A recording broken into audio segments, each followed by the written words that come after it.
খবর, বিএনপি ও ইউনূসের বৈঠকে মেলেনি সমাধান সূত্র। বাংলাদেশের খবরে নজর রাখতে হচ্ছে। দ্রুত ভোটের দাবি বিএনপির, রক্তচাপ বাড়ছে ইউনূসের 3 উপদেষ্টাদের পদত্যাগের দাবি বিএনপির। বৈঠকে থমথমে মুখ মোহাম্মদ ইউনূসের, মুখে আশঙ্কার ছায়া এনসিপির নাহিদ হাসানদের।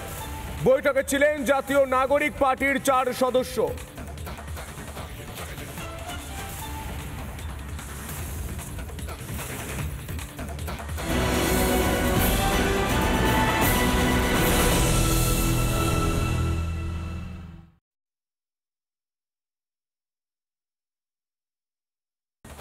তৃণমূলের নেতা মন্ত্রীদের চুরির কারণে আজ রাস্তায় বসে রয়েছেন বাংলার শিক্ষক শিক্ষিকারা। তারা আন্দোলন করছেন, তারা কোর্টে যাচ্ছেন। এবার তারা ডেডলাইন দিলেন রাজ্যের মুখ্যমন্ত্রী এবং শিক্ষামন্ত্রীকে। সোমবারের মধ্যে কোনো কথা না বললে, কোনো ব্যবস্থা না নিলে আরো বৃহত্তর আন্দোলনে যাবেন তাঁরা। দেখুন, আমি আন্দোলনের বিপক্ষে নই, কিন্তু আন্দোলন করারও একটা লক্ষ্মণ রেখা আছে। আমার যেমন অধিকার নেই কাউকে বাধা দেওয়ার, অন্যেরও অধিকার নেই আমাকে বাধা দেওয়ার। লক্ষণ রেখার কথা তো বলেছিলেন মুখ্যমন্ত্রী মমতা বন্দ্যোপাধ্যায়, কিন্তু সেই লক্ষণ রেখা কি মেনেছিল মুখ্যমন্ত্রীর পুলিশ দপ্তর? চাকরিহারাদের বেধড়ক মারধর করেছিল পুলিশ।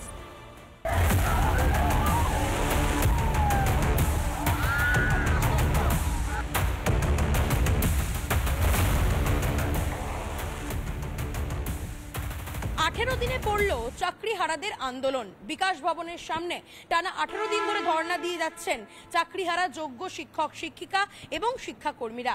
গতকাল কলকাতা হাইকোর্টে তাদের মামলার শুনানি ছিল এবং সেখান থেকেই আদালত নির্দেশ দিয়েছে আগামী এই আন্দোলনের কোনো দিনও কখনোই কিন্তু যারা চাকরিহারা যোগ্য শিক্ষক শিক্ষিকা শিক্ষাকর্মী রয়েছেন তাদের বিরুদ্ধে কোনো কঠোর পদক্ষেপ নেওয়া যাবে না।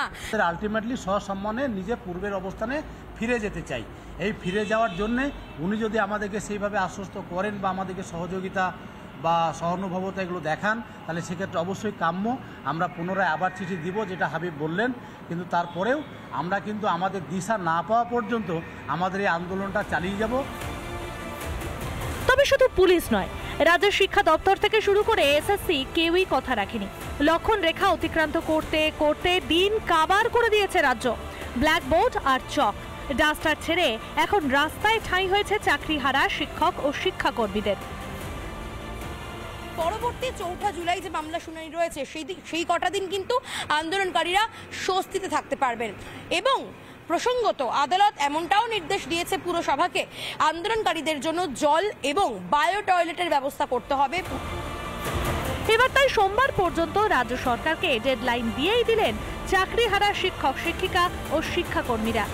তারপর থেকে আমরা কিন্তু শান্তিপূর্ণ আন্দোলনই ধর্ণা দিয়ে যাচ্ছি। এখানে আমরা কিন্তু কোনো রকম আন্দোলনের কর্মসূচি রাখিনি, কিন্তু সোমবারের মধ্যে যদি আমাদের সঙ্গে সরকারের তরফ থেকে দেখা করা না হয় তাহলে সোমবারের পর আমরা কিন্তু বৃহত্তর আন্দোলনের কথা ভাবতে পারি।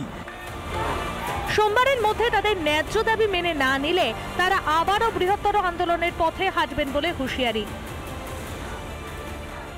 যেহেতু পরিস্থিতি এই যে আমরা বিচার বিভাগের কাছ থেকেও ন্যায় পাচ্ছি না, আমরা সরকারের কাছ থেকেও ন্যায় পাচ্ছি না, তাই আমরা ঠিক করেছি এবার আমরা যারা আইন প্রণয়ন করেন অর্থাৎ যারা এমপি আছেন তাদের কাছে আমরা যাব, অ্যাপ্রোচ করব। কেন? যাতে তারা আমাদের বিষয়টা পার্লামেন্টে তোলেন, নেক্সট অধিবেশনে তোলেন এবং যোগ্য শিক্ষক শিক্ষিকাদেরকে নিয়ে তাদের ভাবনা চিন্তা কি তারা যেন সেখানে বলেন। আমরা তাদেরকে সেই জায়গাটায় পাশে চাইছি। আদালতে যোগ্য অযোগ্য তালিকা দিতে পারেনি তৃণমূল সরকার। সুপ্রিম নির্দেশে শিক্ষকরা চাকরি হারানোর পর তালিকা প্রকাশের কথা একবার স্বীকারও করেছিলেন এই শিক্ষামন্ত্রী, কিন্তু দিন তিনেকের মধ্যে ফিরে যান তৃণমূলের নীতিতে। ঠিক এরকম ব্যবহারই করবে, কারণ তাদের কাছে কোনো উত্তর নেই, সদুত্তর নেই দেওয়ার। এই যে লোকগুলো আজকে বসে আছে যারা চাকরিতে পায়নি, যারা পয়সা খাওয়ার জন্য তৃণমূলের সরকারের পয়সা খাওয়ার জন্য চাকরি চলে গেছে এদের, তারা যে আজকে বসে আছে তাদের জন্য কোনো সদুত্তর এদের কাছে নেই। কেন চাকরিহারাদের প্রতি এত অ্যালার্জি শাসকের? নাকি দুর্নীতি ঢাকতে চাকরিহারাদেরই কাঠগড়ায় তুলতে চাইছে মমতা সরকার? এলিনা ভট্টাচার্য রিপোর্ট, রিপাবলিক বাংলা। এমুহূর্তে বড় খবর, বিএনপি ও নানা ধরনের কন্টেন্ট দেখার জন্য লাইক করুন, শেয়ার করুন আমাদের ফেসবুক পেজ, সাবস্ক্রাইব করুন আমাদের ইউটিউব চ্যানেল। পাশাপাশি অন্যান্য ব্রেকিং নিউজের জন্য অবশ্যই চোখ রাখুন রিপাবলিক বাংলায়।